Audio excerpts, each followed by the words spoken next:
보실 말씀은 골로새서 1장이 되겠습니다.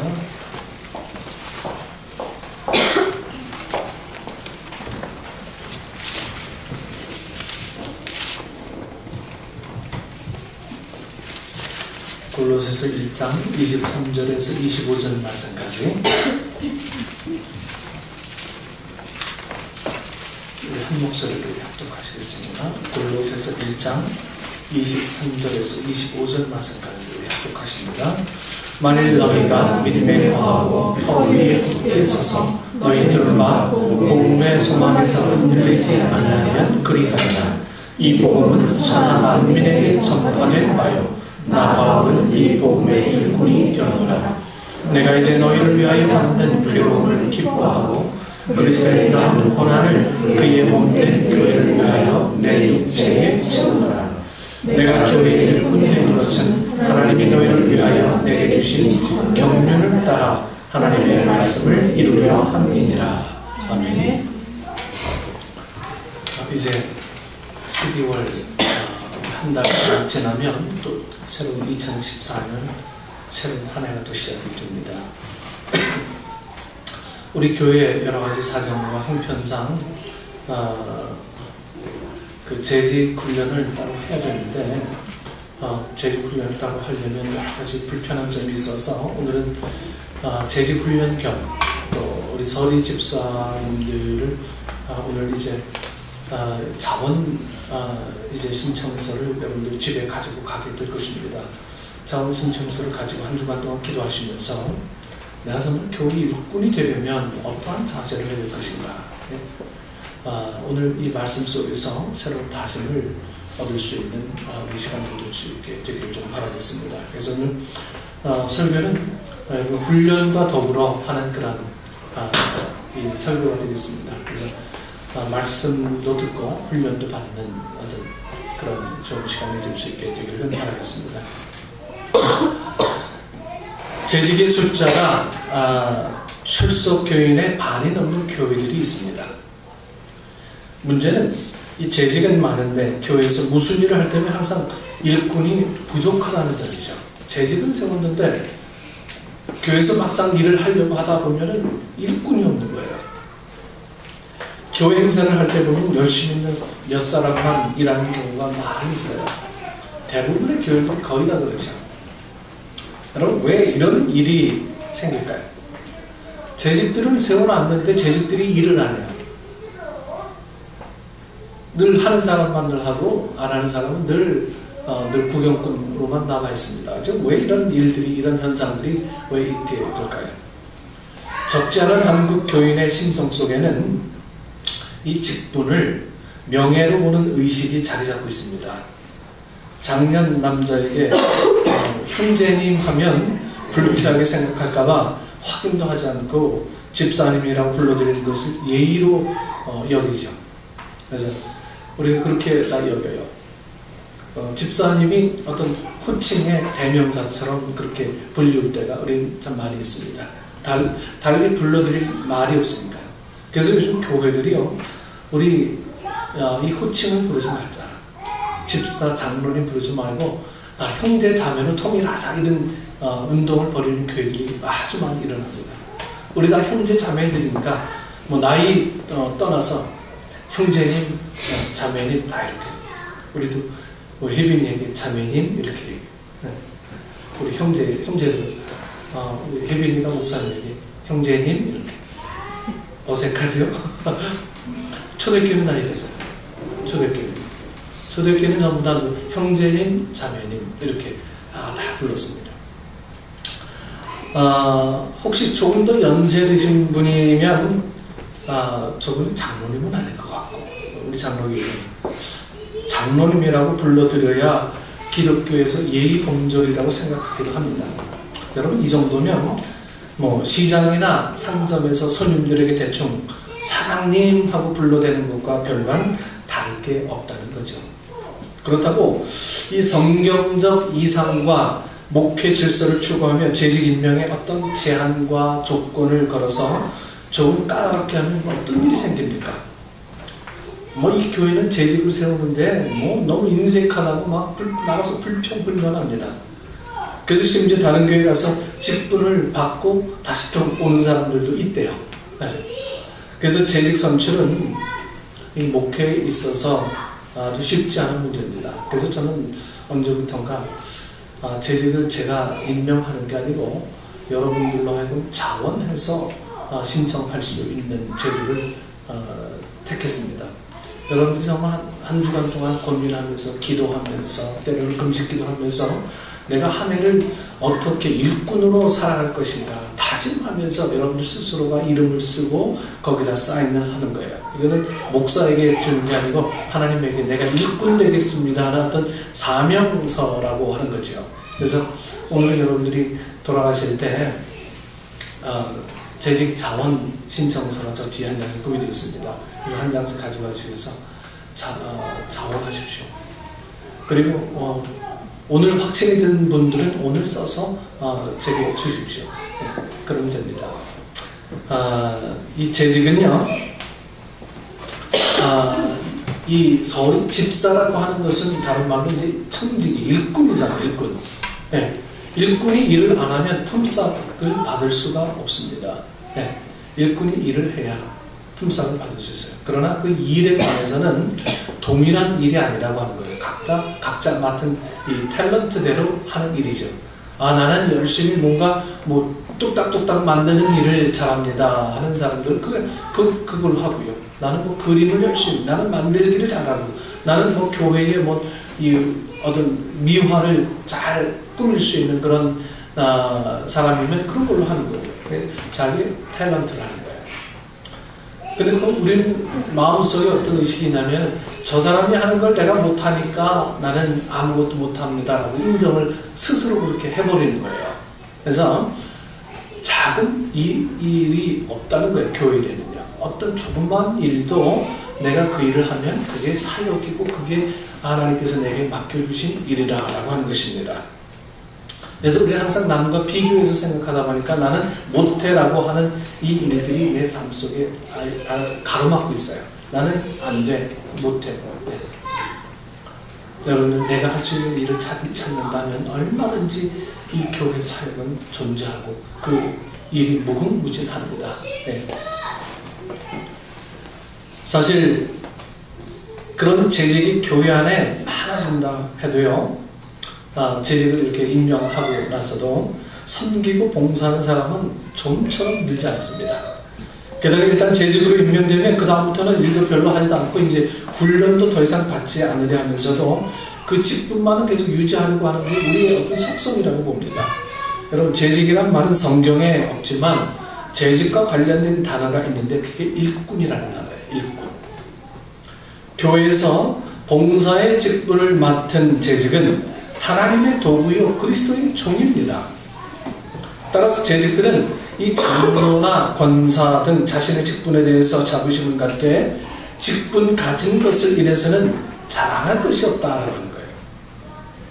바울은 그리스도 예수의 사도이지만 자신을 일꾼이라고 불렀습니다. 일꾼으로 살기 위해서 그는 최선을 다했을 뿐 아니라 자신의 속에서 능력으로 역사하시는 이의 역사에 따라서 행한 삶을 사도 바울은 살았죠. 그럼 목회자의 관심은 누구를 재직으로 임명해야 하며 어떻게 임명하며 어떻게 일을 시키며 어떻게 관리를 할 것인지에 달려 있습니다. 그러나 더 본질적이고 중요한 질문은 재직은 누구이며 무엇을 하는 사람이냐 하는 거예요. 재직이 뭐고 재직이 뭐 하는 사람이냐 하는 것을 우리가 먼저 알 필요가 있다라고 하는 거죠. 여러분, 목회라는 것은 이제 안수받은 이 목회자만의 사역이라는 개념에서 벗어나서 이제 교회 공동체의 사역이라는 개념으로의 전환이 필요합니다. 이 목회는요, 안수받은 목사만 하는 게 아니고요, 이 교회 공동체 모두가 참여하는 게 목회라는 개념을 우리가 가지셔야 된다라고 하는 거예요. 목회하면 목사님 일 이렇게 여러분들 이해하셨다면 이제는 좀 바꾸셔야 됩니다. 목회는 우리 교회의 모두가 하는 거구나. 네. 물론 안수받은 이 목사 고유의 역할이 있지만 진정한 목회는 공동체 전체가 이 사역에 참여할 때 이루어지게 되는 게 바로 이 목회입니다. 여러분, 목사 혼자 열심히 뛰고 목사 혼자 열심히 한다고 해서 교회가 움직이는 게 아니거든요. 교회가 돌아가는 게 아니에요. 각자 여러분들이 해야 될 위치에서 각자의 맡은 일을 하게 될 때 그게 목회가 되는 거죠. 따라서 교회는 모두가 이 사역에 참여하는 이 구조가 되어야 되고요. 재직은 모든 성도들을 섬기는 그런 사람들로 인식되어야 합니다. 그 말은 재직에게는요, 이 뭐 안내와 뭐 주보 나누어 주는 거, 뭐 예산 집행, 뭐 행정 봉사 외에 더 본격적인 사역 훈련과 리더십에 대한 이해가 필요하다는 점입니다. 사역은 자기 만족에서가 아니라 하나님께서 우리에게 맡기신 이 세상을 변화시킬 사명을 주님께로부터 위임받는 데서 출발합니다. 하나님께서는 목회자만을 사역자로 부르신 것이 아니라 모든 성도들을 하나님의 사역의 일꾼으로 부르셨음을 우리가 알아야 합니다. 종교개혁을 가능하게 했던 위대한 발견이 이 만인 제사장설이죠. 만인 제사장설로 인해서 누구든지 하나님 앞에 책임 있는 존재로 서야 하며 사역에 대한 사명을 가지고 있음을 알게 됐습니다. 다 제사장이라고 우리는 그렇게 인정되어지고 부름받았는데 우리는 내게 주어진 이 직분에 합당한 일만 해도 우리는 사실 좋은데 그 직분에 합당한 일을 하지 않으니까 우리 만인 제사장설에 관한 이 일들이, 이 말이 우리에게는 전혀 어울리지 않는 그러한 사람이 되어버리지 않았나 하는 거죠. 여러분, 교회 안에서만이 아니라 삶의 현장이 바로 하나님께서 보내신 이 사역의 현장임을 깨닫게 되었고, 이러한 각성은 이 교회와 세상을 분리의 개념이 아닌 어떤 하나로 이해하는 계기가 되었습니다. 따라서 교회는 사역의 현장을 위한 훈련이 있는 이 위로와 공급의 장소, 자기 삶의 현장인 가정과 직장과 사회는 하나님 나라를 확장하고 하나님 뜻을 이루는 사역의 현장이라는 것을 알게 되었습니다. 직분에 대한 개념을 정리한다면 평신도는 사역자이며 목회자는 사역자를 바르게 세우고 돕고 격려하는 사람이 목회자입니다. 그래서 사역자는 여러분들이에요. 여러분들이 사역자입니다. 과거에 우리 이 부모님 때의 믿음은요, 세상과 완전히 분리된 교회 생활을 할 수밖에 없었어요. 교회에서 그렇게 가르쳤었어요. 부흥에서도 그렇게 가르쳤었고, 그렇게 해야 세상 사람들을 정죄해야 크리스찬들의 어떤 고결성이 뛰어나는 걸로 인식을 했었던 시대가 분명히 있었습니다. 그래서 세상 사람들은 죄인 취급했었고, 우리는 의인 취급 스스로 했었고요. 그래서 세상 사람들이 교회를 향해서 너무나 발 디디기 어려운 교회 문턱이 높은 교회들로 만들어버린 게 사실이었습니다. 교회 들어오면 꼭 뭐 죄인이 여기 들어와도 되나 하는 그런 인식을 교회들이 심어주게 되었습니다. 그러나 이제는 이 개념이 좀 뒤바뀌어야 된다고 봅니다. 이 개념이 누구든지 다 와서 여기 와서 하나님 앞에 엎드릴 수 있는 권리가 있고 자격들이 다 있다는 것을 우리가 그들로 하여금 알게 하는 일들이 바로 오늘 우리가 해야 될 일이라고 하는 거예요. 이 일은 하나님께서 우리에게 맡겨주신 고유한 사역입니다. 이것을 위해서 우리를 부르셨어요. 예수 믿는 사람을 위해서 우리를 부르신 것이 아니라 예수님을 믿지 않는 사람을 위해 우리를 부르셨다고 하는 것을 여러분들이 마음속에 아주 기본적인 의식으로 어떤 새겨 놓을 수 있게 되기를 원합니다. 사람은 가치가 있다고 생각되는 일에 자신의 열정을 쏟으며 수고하게 됩니다. 힘들어도 힘들 줄 몰라요. 가치가 있는 일에 힘쓰면요. 시간을 들이고 물질을 들이고 땀을 흘려도 기쁨이 넘쳐요. 그래서 풍성한 열매를 거둡니다. 반면에 하기 싫은 건 억지로 하면요, 기쁨도 없고요, 열매도 없고요, 네? 힘들어요. 여러분 연애할 때 보면 다 그러지 않습니까? 헤어지기가 아쉬워서 집에 들여다주면 또 한참 뒤돌아서 쳐다보고 바라보고 어떻게 가는가 쳐다보고요. 그러다가 또 그것도 모자라서 또 집에 가서 전화하고 해서 어떻게 잘 들어갔니, 뭐 잠자리 내쁠 거라 별 얘기 다 해놔요. 네? 여러분, 사랑하는 사람과 함께하는 시간은 결코 지루하지가 않고요. 그 시간을 기대하고 그 시간을 바라고 그 시간만 되면 총알같이 뛰어가는 거예요. 네. 하나님 나라 백성된 우리에게 가장 가치 있는 일은 무엇입니까? 우리를 불러주신 하나님의 은혜에 감격하며 하나님 나라를 위하여 수고하는 것이 아닙니까? 하나님이 기뻐하시는 일꾼이 되려면 여러분 어떻게 해야 됩니까? 이 성경에 나오는 일꾼 선출에 대해서 우리가 좀 알아볼 필요가 있어요. 이 성경은 일꾼들을 어떻게 선출했나? 장로 집사권자들이 지금도 많은 교회에서 계속 세워집니다. 저희들도 교회로는 내년도에는 우리가 장로님 2분을 좀 세웠으면 하는 소망이 있어요. 네. 근데 자격이 돼야 세우죠. 조건이 돼야 세우죠. 그죠? 하나님의 일꾼들의 숫자가 많아진다는 것은 하나님 나라 선포와 확장에 있어서 분명 반가운 일입니다. 그러나 다른 한편으로는 성경적 바른 기준과 검증이 무시된 채 훈련을 제대로 받지 못한 직분자들이나 이 일꾼들이 양산되면 오히려 하나님 나라의 크고 작은 이 걸림돌이 될 소지가 분명히 있습니다. 세상 사람들이 저 사람은 무슨 권사야, 무슨 장로야, 무슨 집사야 이렇게 말을 들을 수 있다면 세우지 않는 게 훨씬 나은 거 아닌가 이런 생각도 우리는 다시 해볼 필요가 있다라고 하는 거죠.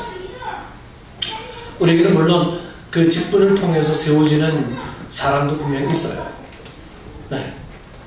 하지만 정확한 과정을 거쳐야 그 직분에 걸맞는 일을 아름답게 할 수 있기 때문에 우리가 재직이 된다라고 하는 것은 그 과정을 좀 거칠 필요가 있다라고 하는 거예요. 과정. 훈련되지 않은 일꾼들이 제대로 된 일을 할 수 없듯이 훈련되어진 재직들은 바로 무엇을 해야 하는지에 대해서 분명한 인식을 갖고 거기에 대해서 올바른 사역에 참여하게 된 일꾼이 된다라고 하는 것입니다. 자, 우리 몇 가지를 생각해 봅니다. 이 광야 교회를 생각해 보지 않을 수 없습니다. 애국을 빠져나온 이스라엘 백성은 이 출애굽 이전의 삶과의 비교할 수 없는 자유와 기쁨을 누릴 수 있었습니다. 그러나 이 광야에 있다 보니까요, 이들의 의식주 문제와 관련된 삶의 질은 출애굽 이전보다, 즉 애굽에 종살이 할 때보다 더 열악했어요. 종살이 할 때는 적어도 집은 있었거든요. 먹을 건 주거든요. 따뜻하거든요. 근데 이 출애굽을 하고 나니까 당장 먹을 문제와 거할 처소와 따뜻함 이런 것들이 이들에게 가장 큰 문제가 됐습니다. 해방을 맛본 이스라엘 백성의 이 1세대와 그들의 자녀들을 이끌며 가나안으로 들어갈 책임이 있었던 이 모세는 이스라엘 공동체를 행한 자신의 리더십의 변화를 취하지 않을 수 없었습니다. 이 많은 사람들을 이 광야에서 이끌고 나가는 이 모세의 삶에는 어떤 리더십의 변화가 있지 않으면 이 많은 사람들을 200만도 넘는 사람들을 이끌고 나갈 수는 없었던 거예요.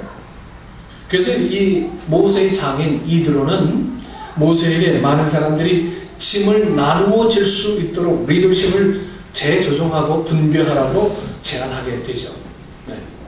그러면서 이 장인 이드로는 모세에게 이런 제도를 청구합니다. 1000부장, 100부장, 50부장, 10부장 이런 조건을 제시하게 되죠. 여러분들이 1000부장, 100부장, 50부장 이게 무슨 말인지 다 아시죠? 네. 그들은 능력 있는 사람들, 곧 하나님을 두려워하며 진실하며 불의한 이익을 미워하는 자들입니다. 한마디로 영성과 도덕성을 겸비한 자들이 1000부장, 100부장, 50부장, 10부장으로 세워졌습니다. 무엇보다도 하나님을 경외하며 하나님께 헌신된 자여야 합니다. 진실함을 뜻하는 히브리어 단어는 소신껏 자신의 일을 감당할 사람을 뜻합니다. 열린 마음, 융통성 있는 마음, 선입견을 버릴 수 있는 마음을 가져야 합니다. 그리고 뇌물 등 부정직한 소득을 미워하며 불의를 행하지 않으므로 하나님과 사람 앞에서 부끄러움이 없어야 하는 사람이어야 합니다. 이 장인 이드로의 제안을 받아들여서 모세는 1000부장, 100부장, 50부장, 10부장 제도를 도입해서 이 지도력을 위임하였더니 이 이스라엘 군중 속에서 놀라운 변화가 나타나게 되죠. 모세는 자기가 받은 이 은사와 소명을 가장 지혜롭게 사용할 수 있게 되었고, 또한 백성들의 정당한 필요들을 채워줄 수 있게 되었고, 가정에도 충실할 수 있었습니다. 또한 재능이 있는 사람들은 자신의 은사를 충분히 활용할 수 있는 기회가 주어졌습니다. 이 광야 공동체가 처음으로 책임자를 세우게 된 동기는 사역을 구분하고 짐을 나누기 위해서였어요. 짐을 나눠주기 위해서. 여러분, 오늘도 마찬가지입니다. 하나님의 거룩한 사역을 감당하는 자들은 협력하여서 하나님의 공동체를 이루어가야 합니다. 역할 분담을 하며 은사를 발견하고 개발하고 사용하도록 도와주어야 합니다. 목회자를 비롯한 교회 일꾼들이 하나님과의 이 관계, 사람들과의 관계, 물질과의 관계에 있어서 깨끗한 신앙과 양심으로 본을 보여야 합니다. 두 번째로 이 광야교회에서 이제 예루살렘 교회로 어떤 리더들을 세우는 모습들을 우리가 좀 볼 수 있으면 좋겠습니다. 고난과 핍박에도 불구하고 예루살렘 교회는 제자의 수가 날로 더 늘어나게 돼서 예루살렘 교회는 메가 처치가 되었어요. 그런데 사도행전 6장을 보면 이 아람어를 모국어로 말하는 이 히브리파 유대인들과 헬라어가 더 편한 이 헬라파 유대인들 사이에 갈등이 빚어지게 되죠. 헬라파 과부들이 교회의 구제로부터 계속 제외된 것이 이 원인이었어요. 교회의 거의 어른들은 이 히브리파 유대인들이었거든요. 헬라파 유대인들은 어디 흩어져 있다가 다시 돌아온 사람들이나 조금 이 사회에서 존귀하게 대접받지 못한 사람들이 대부분이 헬라파 사람들이었기 때문에 이들이 구제에 많이 빠져있게 되었습니다. 이 문제가 제대로 수습되지 않으면 이 교회가 이 유대파와 헬라파로 분열될 가능성도 있었어요. 역할 분담이 제대로 되어 있지 않아서 교회 잠시 혼란이 있었지만 사도들은 이 회중을 모아놓고 그들에게 일꾼을 택하라고 하면서 그 일을 맡은 사람들의 조건을 제시합니다. 그 일을 맡은 사람들은 히브리파 유대인이 아니고 다 헬라파 유대인들이죠. 집사 7을 세워라. 성령이 충만하고 맡겨진 일을 제대로 수행할 수 있는 지혜가 충만하고 다른 사람들에게 칭찬을 받아야 합니다. 여러분, 그 조건도 보면 영적인 자질과 대인관계를 기준으로 삼습니다. 교인들이 사도들의 제안에 전적으로 동의하며 7명의 헬라파 유대인을 뽑아서 사도들 앞에 세우게 되죠. 그들은 과부를 돌보는 일로 선출되었지만 그들은요, 말씀 사역도 감당했습니다. 초대교회는요, 이 집사님들이 말씀 사역도 감당했던 교회의 모습들을, 흔적들을 우리는 볼 수가 있습니다. 스데반은 말씀을 전하다가 초대교회 최초의 순교자가 되었죠. 다 말씀 전하다, 말씀 선포하다. 집사님들이 무슨 말씀 선포해? 천만의 말씀입니다. 집사님들이 말씀 선포해야 되는 사명들이 초대교회 때부터 전통으로 내려오고 있었어요. 그러다가 이 말씀은 이 목사, 이 제사장들의 어떤 고유 권한이다 이렇게 생각을 해서 이 집사님들이 가히 범접할 수 없는 영역이라 생각을 했었지 않습니까?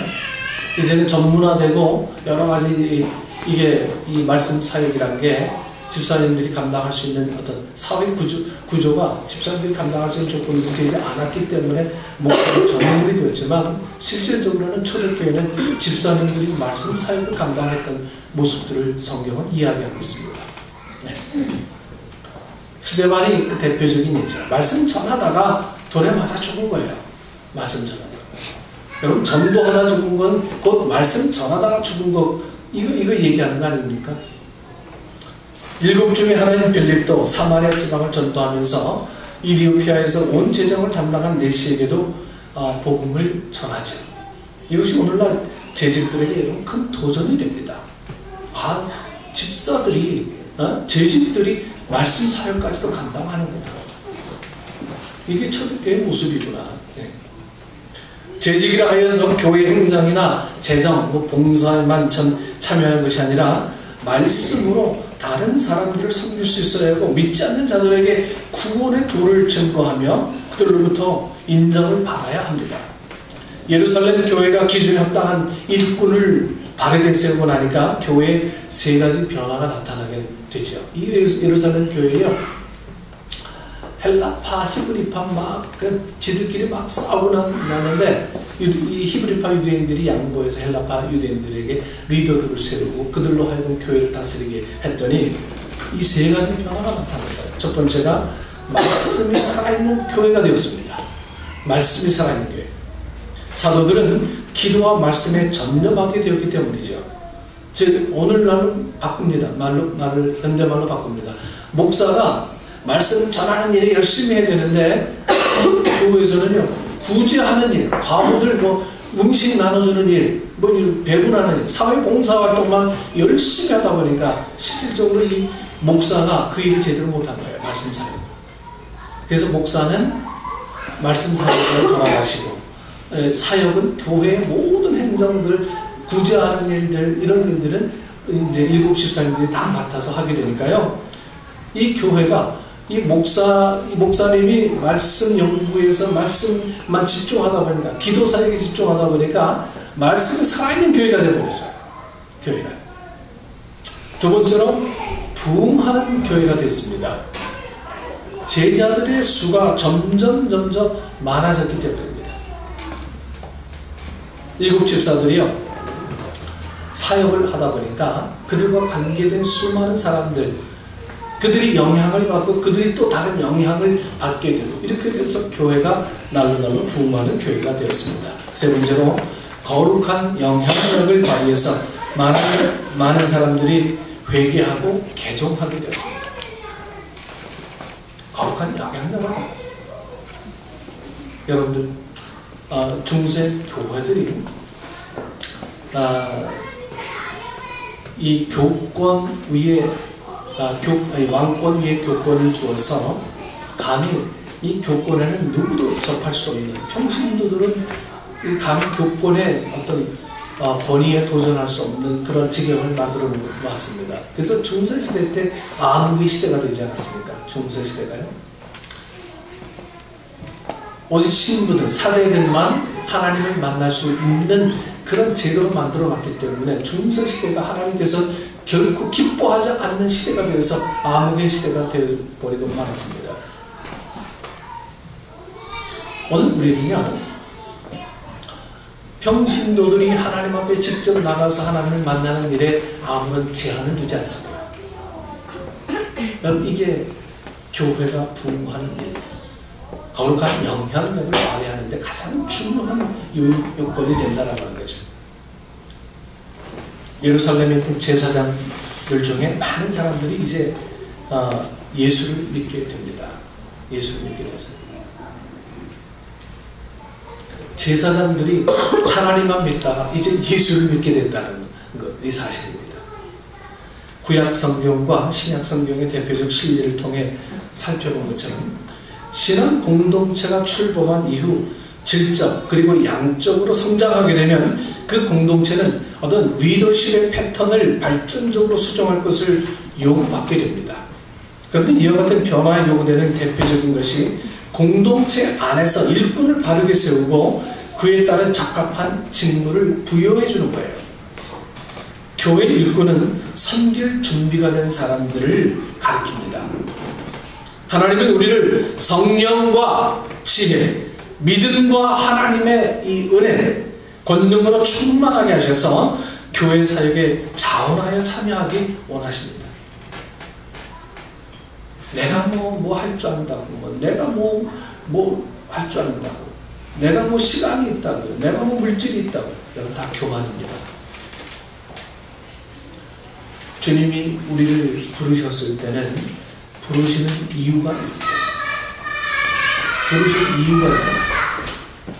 주님이 우리를 부르셨을 때는 하나님의 목적하신 바가 있기 때문에 우리를 부르신 거지, 그걸 내가 의도적으로 거부하고 그걸 내가 의도적으로 노하는 일들은 교만하다라고 합니다. 네. 여러분, 어떤 사람이 교회 일꾼이 되어야 합니까? 첫 번째로 바른 성도가 되어야 됩니다. 바른 성도. 그리스도를 알기 전에 우리는 죄로 말미암아 하나님과 단절된 채 살았습니다. 그러나 예수 그리스도의 대속으로 인해서 죄 사함을 얻어서 하나님과의 관계가 회복되었어요. 우리는 더 이상 책망받을 죄인도 아닌 그리스도 안에서 의인이 되었습니다. 구원을 얻었으며 천국을 소유하게 되었습니다. 십자가를 통해서 주님이 이루신 이 화해는 새로운 창조 행위고 새 출애굽의 사건이라 할 수 있습니다. 누구든지 예수님을 믿기만 하면 죄를 용서받고 하나님 앞에 거룩한 새 사람으로 서게 하셨기 때문입니다. 그 결과 예수 그리스도는 만물의 창조주이실 뿐만 아니라 구원의 주체요 교회의 머리가 되셨어요. 바울은 그리스도께서 인류의 구원을 위해서 자신을 남김없이 내어주신 그 은혜를 생각할 때마다 감격했어요. 이제부터 주님을 위해 살겠다고, 주님을 섬기겠다고 다짐했습니다. 여기에 성도의 책임이 따릅니다. 그 책임은 믿음을 지키며 복음이 주는 소망을 굳게 붙잡고 흔들리지 않는 거예요. 이런 점에서 교회는 일꾼을 세울 때 먼저 그 사람의 신앙을 철저하게 점검하고 또 바르게 양육해야 합니다. 일꾼으로 봉사하기 전에 먼저 하나님을 향한 분명하고도 바른 신앙을 고백하는 자들이 되어야 하죠. 말하자면 예수 그리스도를 주로 고백하고 주님이 원하시는 삶을 살기로 헌신한 자만이 교회의 일꾼이 되어서 교회를 섬기고 봉사할 수 있음을 뜻합니다. 여기서 일꾼으로 번역한 디아코노스라는 이 헬라어는 직역하면요, 식탁에서 시종된다라는 뜻을 가집니다. 즉 섬김의 의미가 있죠. 디아코노스. 제자들이 서로 누가 큰지 다투는 이 상황에서 예수님은 바로 그 단어를 가지고 교훈하세요. 너희 중에 큰 자는 젊은 자와 같고 다스리는 자는 섬기는 자와 같을지니라. 앉아서 먹는 자가 크냐 섬기는 자가 크냐. 앉아서 먹는 자가 아니냐. 그러나 나는 섬기는 자가 너희 중에 있노라. 누가복음 22장에서 이렇게 예수님 말씀하셨어요. 예수님은 하나님의 소원을 이루어드리려고 애를 쓰시는데 제자들은 자기에게만 이기적인 욕망을 만족시키려고 애를 씁니다. 예수님은 예루살렘에서 많은 고난을 받고 죽임을 당할 것을 말씀하시는데 제자들은 예수님을 인하여 한 자리 차지할 것을 바라봅니다. 예수님은 고난의 길을 가시는데 제자들은 영광의 길만 가려고 합니다. 예수님이 그들의 모습을 보시면서 얼마나 한심하셨겠습니까? 여기서 이 젊은 자는 가장 어린 자를 말하죠. 이것은 어린아이가 되지 못하면 결단코 천국에 들어가지 못한다는 이 말씀의 의미가 됩니다. 어린아이들은요, 이거 좀 해 그러면요 싫어하다 금방 해요. 네. 아이들은 그만큼 이 말에 잘 따라 커가면서 안 되죠. 커가면서. 네. 어릴 때는 말 잘 듣다가 커가면서 이제 여러 가지 환경을 자꾸 접하면서 부모의 말을 점점 안 들어요. 그럼 믿는 이들은 이 반대의 현상이 되어야 됩니다. 커가면서 하나님의 말씀에 더욱더 순종하는 하나님의 사람들이 되는 것이 정상 신앙인들의 모습이에요. 정상신앙이죠.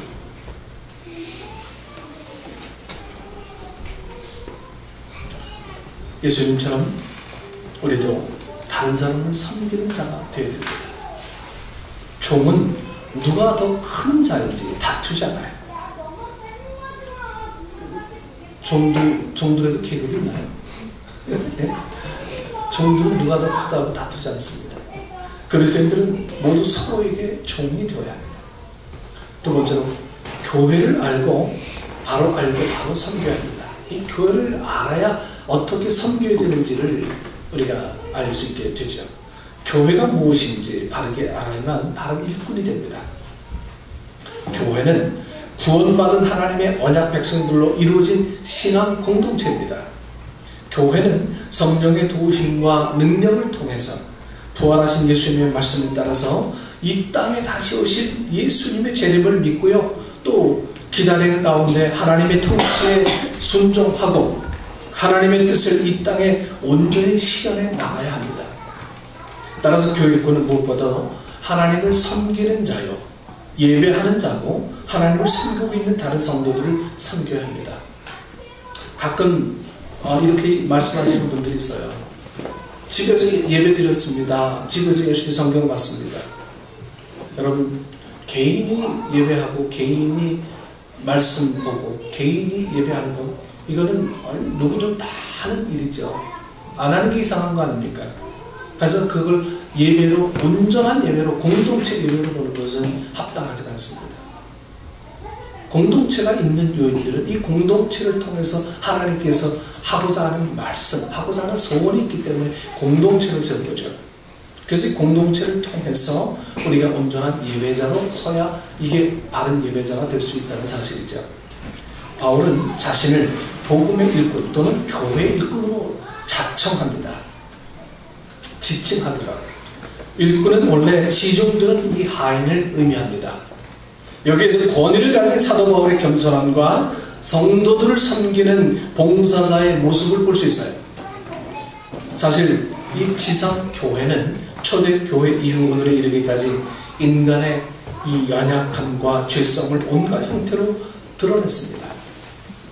요즘 우리가 살펴보는 이 고린도 교회, 지난 강해, 골로새 하기 전에 고린도서를 제가 강했거든요. 고린도 교회의 모습은 정도의 차이는 있을지언정 사실 일반 교회들의 모습을 대변한다 하겠습니다. 고린도 교회가요, 일반 교회의 모습을 좀 대변합니다.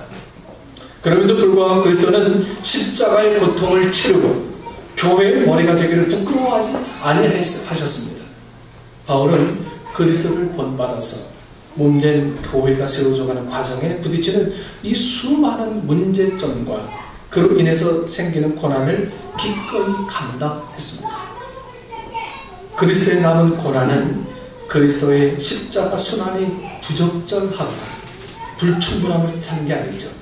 이 표현은 복음의 일꾼으로 부름받은 자가 그리스도의 복음을 위해서 기꺼이 감당하는 이 고난을 의미합니다. 여러분, 복음 사람은 분명 고난이 있어요. 섬길 때 고난이 있습니다. 남을 이해할 때 내게 다가오는 고난이 있어요.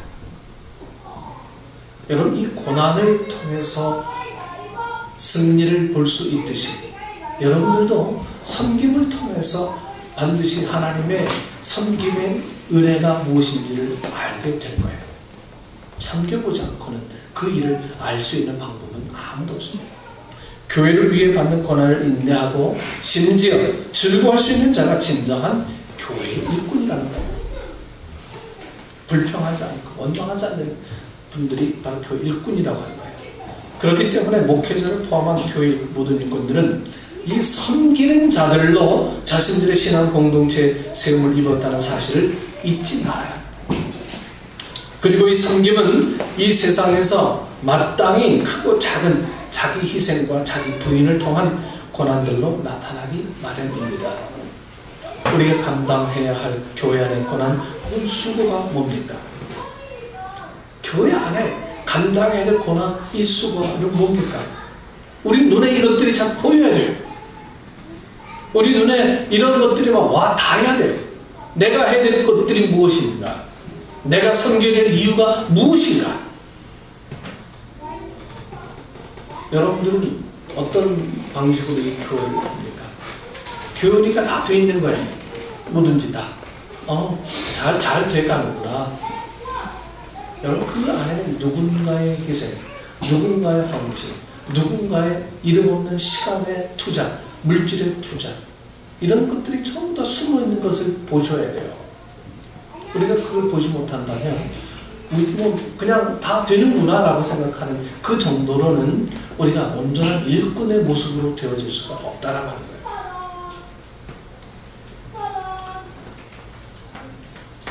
우리가 교회 안에 권한 혹은 수고가 무엇인지를 여러분들 우리 축복의식을 이렇게 축원합니다. 세 번째로 교우들의 본이 되어야 합니다.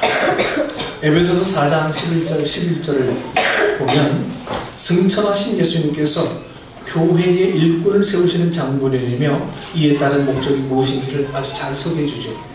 그래서 어떤 사람은 사도로, 어떤 사람은 선지자로, 어떤 사람은 복음 전하는 자로, 어떤 사람은 목사와 교사로 삼으셨으니 이는 성도를 온전하게 하여 봉사일을 하게 하며 그리스도의 몸을 세우려 하심이라.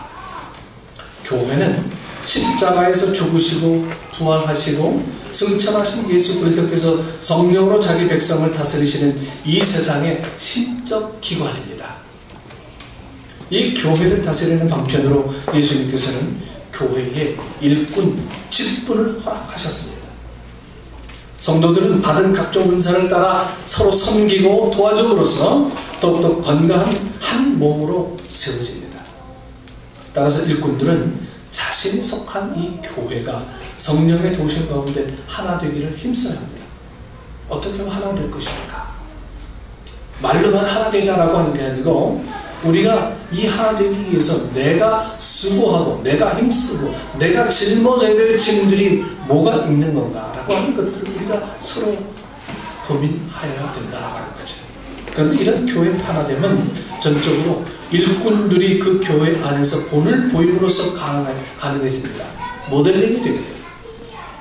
바울이 성도들을 향해서 너희는 나를 본받는 자 되라. 고린도전서 4장 16절 이렇게